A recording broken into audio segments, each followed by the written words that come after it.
I walked in and I knew this would get me. I walked in and I spoke from the heart about my friend. I talked about the man that he was. I didn't talk about his work. This is the last time I'm going to say this.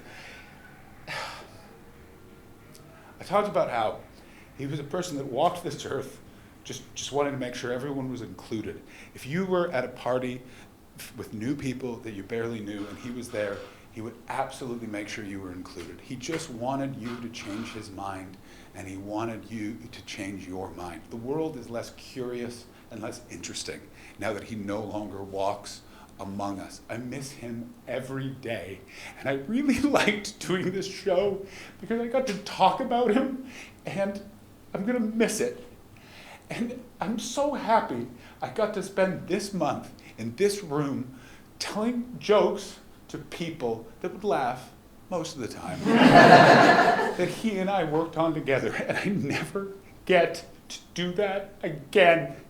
And it was a f***ing good eulogy. There was a lot of f***ing shit stacked up against me, but I f***ing got through, and I will always be proud that I was able to give my friend a good f***ing send-off, and that's what it was. It was a good send-off. It wasn't a great eulogy. I've seen great eulogies. My Aunt Ida eulogizing my Uncle Norman after 67 years of marriage. I am a divorced man. I don't want you to think I'm cynical about love, but 67 years is too long. If that marriage was a person, they would qualify for a pension. A pension. There's Gen Zs in here. A pension is something you will never experience. And she got up and she spoke from the heart. She talked about how he was the beginning and she was the end of the same sentence. She talked about how she just wanted 5 more minutes with him.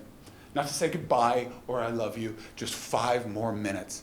And then she revealed that Uncle Norman had cheated on her almost every year of their relationship. Yeah, it was tense just like that in the church that day. And then she started naming names. Yeah, it was pretty awesome. I was at the back with my dad and my brother. My brother was 9 at the time. And then Ida leaned over the lectern, pointed in the second row, and just went, "Ah, Heather, didn't think you'd show, you slut." At that point, my brother turned to my dad and went, "Dad, does this happen at all funerals?" My dad turned to my brother and just went, "Yes." Yeah, I could feel some of you not enjoying that joke because you're like, well, he just lied to a kid. Yes, he did. But he taught me a very valuable lesson, which is you want to know how you get through dark shit? You just find the joy in it. There's something happening. You might be getting your terminal cancer diagnosis, but guess what? That doctor was holding in a fart. Ask some questions. You want to know why everyone's walking around society with our shoulders up all angry? It's because for 2 years we sacrificed so much just so that other people we didn't know didn't die of a disease. And now we're out back in society walking around going, I sacrificed for this? Why? We need to talk about the positives of the last 2 years. The Tiger King! Why aren't we talking about the... Do you understand we all got locked inside and Netflix went, hey, do you want to hear the story of a gay meth head tiger owner who runs for president and then it gets weird?